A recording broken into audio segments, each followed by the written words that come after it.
one thing I think that's worthy of noting here, as a woman who's been working with women, I'm 51 years old myself, and I've been working with women. I'm a clinical psychologist for over 25 years. Mm-hmm.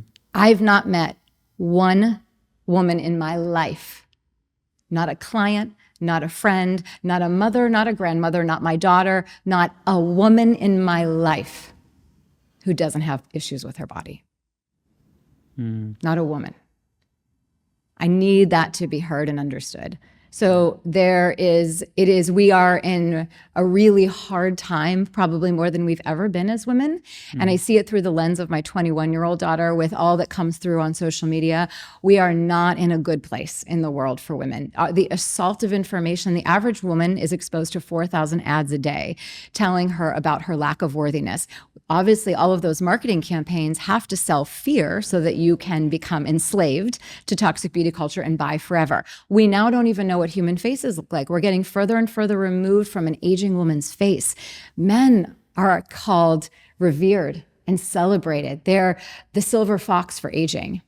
The woman is cast aside in society. We don't pay attention to the woman. She's not esteemed anymore. If she can't give you children, if she's not sexy or good enough to look at, we push her aside. So we have a really big I think, state of terrorism, if you will. I'd go as far as to say that, because I'm working with those women on the front lines of all ages, all races, all shapes, size, everywhere in the world. I have clients on almost on every continent, every major country, and everyone is suffering with their body.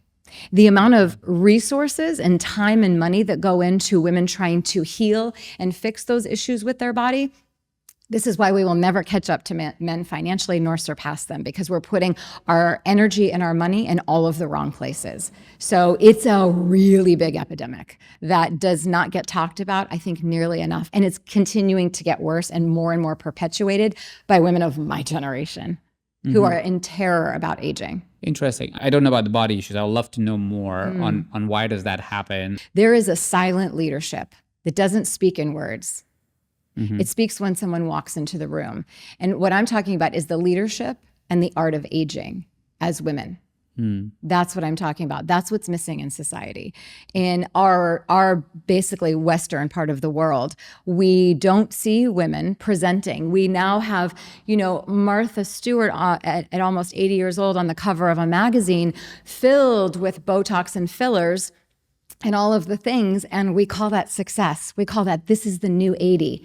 Actually, no, it's not. That's not the new 80. Why are we now celebrating injecting yourself with toxins and calling that the new 80? Why are we not celebrating the way men age? Why can't we let women age that way and call that a celebration?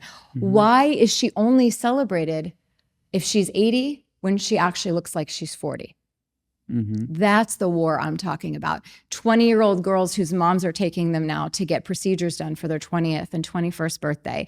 The girls, my daughter is a junior in college, and she doesn't have a single friend who doesn't have Botox or fillers.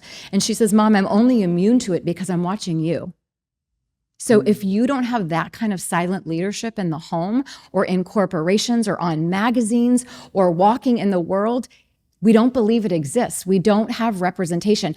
I have so many people in my family, friends, my producer who can tell you, I cannot go anywhere in public anymore without young girls coming up to me crying, thanking me for my work. They said, we don't have any leaders. We don't have any women who are out in the world aging and doing it in a way that makes us not scared. Thank you. Please never stop speaking. I have so many messages in my DMs, I can't even get through them on the daily with women of all ages all around the world. Someday, actually, that's a project we should do, is screenshot endless so we can make a book of that. The messages women send me, please don't stop speaking. Thank you for being our lighthouse. That's the war I'm speaking of. How did we get to this place? So I can have a better understanding. How did we get to this place where I totally hear you. I didn't know about the 20-year-olds that are getting Botox. I'm unaware of that even younger. Whole situation. Yeah.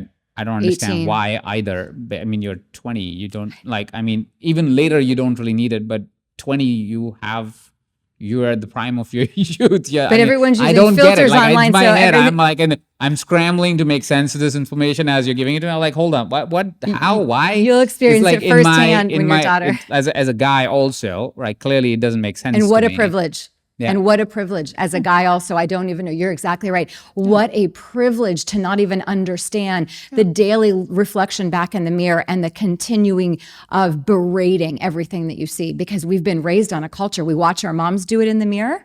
We grow up and we watch our moms do it. We turn on the TV, we see it. We go onto social media, we see it. Everyone's filtered. No one even has a laugh line. When's the last time like you actually have seen a woman with like a forehead line or a laugh line around her face when she ages? I mean, when she smiles.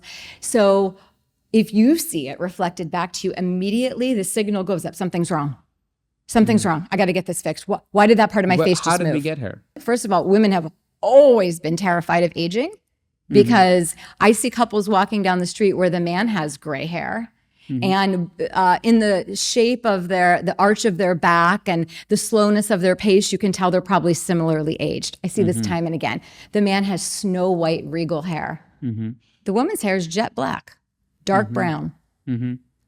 Why is he granted permission to age and she's not? So one of the only things we had to date was hair dye and maybe occasionally a really radical procedure like a facelift, which most women couldn't afford nor take 6 weeks off from work to do.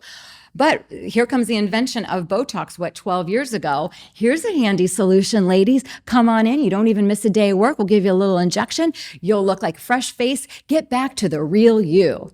Connect with the younger you inside. That campaign started and it became innocuous. Oh, I brush my teeth every day, paint my nails once a month, get my Botox every 3 months. It just became a part of what they then sold to women as self-care. So now we've sold it under the guise of not just self-care, but also feminism.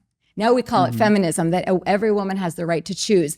I think that we are doing, I mean, I know firsthand the mess we are making for the next generation of girls.